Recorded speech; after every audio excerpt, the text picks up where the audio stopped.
ಶುಭಾಶಯಗಳು. ಹಿಂದೂಗಳಿಗೆ ಹೊಸ ವರ್ಷ ಆರಂಭವಾಗುವುದು ಯುಗಾದಿಯಂದು. ಯುಗಾದಿ ಎಂದರೆ ಬೇವು ಬೆಲ್ಲದ ಹಬ್ಬ, ಸಿಹಿ ಕಹಿಗಳನ್ನು ಸಮಾನವಾಗಿ ಕಾಣಬೇಕು ಎಂದು ಸಂದೇಶ ಸಾರುವ ಪವಿತ್ರ ಹಬ್ಬ. ಈ ಹಬ್ಬವನ್ನ ಎಲ್ಲರೂ ಹರ್ಷದಿಂದ ವಿಜೃಂಭಣೆಯಿಂದ ಆಚರಣೆ ಮಾಡುತ್ತಾರೆ. ಅದಕ್ಕಾಗಿ ಜನರು ಯಾವ ರೀತಿಯಾಗಿ ಸಿದ್ಧತೆಯನ್ನ ಮಾಡಿಕೊಳ್ಳುತ್ತಿದ್ದಾರೆ ಎಂದು ನೀವೇ ನೋಡಿ.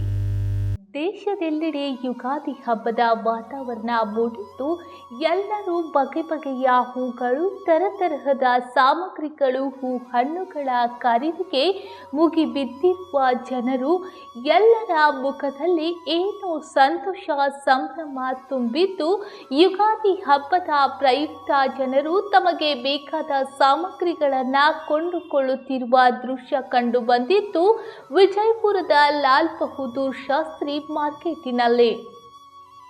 ಇದೇ ವೇಳೆ ಗ್ರಾಹಕ ಗೋಪಾಲ್ ಮಾತನಾಡಿ, ಮಾರ್ಕೆಟ್ನಲ್ಲಿ ಹೂ ಹಣ್ಣುಗಳ ದರಗಳು ಗಗನಕ್ಕೇರಿವೆ, ಬಡವರ ಹಬ್ಬ ಮಾಡಲು ಕಷ್ಟವಾಗುತ್ತಿದೆ ಎಂದು ತಿಳಿಸಿದರು. LBS ಮಾರ್ಕೆಟಲ್ಲಿ ಬಂದಿದ್ದೆವು ಹೂ ಖರೀದಿ ಮಾಡೋಕ್ಕೆ, ಯುಗಾದಿ ಸ್ಪೆಷಲ್ ಅಂತೇಳಿ. ಏನೆಲ್ಲ ಮಾರ್ಕೆಟ್ ಎಲ್ಲ ರೇಟ್ ಗಗನಕ್ಕೆ ಏರಿಬಿಟ್ಟಿದೆ. ಹೂ ರೇಟ್ ಎಲ್ಲ ಯಾವುದೂ ಇದು ಇಲ್ಲ, ಕಡಿಮೆ ಅನ್ನೋದೇ ಇಲ್ಲ. ಈಗ ಯುಗಾದಿ ಆಚರಿಸ್ಬೇಕಾದ್ರೆ ಎಲ್ಲ ಬಡವರಿಗೆ ಭಾಳ ತೊಂದರೆ ಆಗತ್ತದ, ರೇಟ್ ಹೆಚ್ಚಾಗ್ಯದ. ಮತ್ತು ಇಲೆಕ್ಷನ್ ಬಂದದ, ಯಾವುದೂ ವಹಿವಾಟುಗಳು ಬೇರೆ ಯಾವ ನಡೆಯುತ್ತಲ್ಲ ಅವರ ಹೀಗಾಗಿ ಆದ ಕಾರಣ ಎಲ್ಲರೂ ಯುಗಾದಿ ಹಬ್ಬನೂ ಚೆನ್ನಾಗಿ ಆಚರಿಸಿ ಅಂತ ಹೇಳೋಣ. ಈ ವೇಳೆ ಮತ್ತೊಬ್ಬ ಗ್ರಾಹಕ ಮಾತನಾಡಿ, ಯುಗಾದಿ ಹಬ್ಬವನ್ನ ಎಲ್ಲರೂ ಸಂತೋಷದಿಂದ ಆಚರಿಸೋಣ, ನಮ್ಮೆಲ್ಲರ ಪವಿತ್ರ ಹಬ್ಬ ಯುಗಾದಿ ಅಂತ ಹೇಳಿದರು. ಯುಗಾದಿ ಹಬ್ಬ ಈ ವರ್ಷ ಭಾಳ ಚಲೋ ಇದೆ.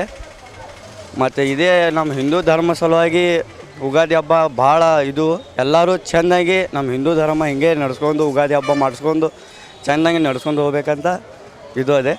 ಯುಗಾದಿ ಹಬ್ಬದ ಎಲ್ಲರಿಗೂ ಹಾರ್ದಿಕ ಶುಭಾಶಯಗಳು.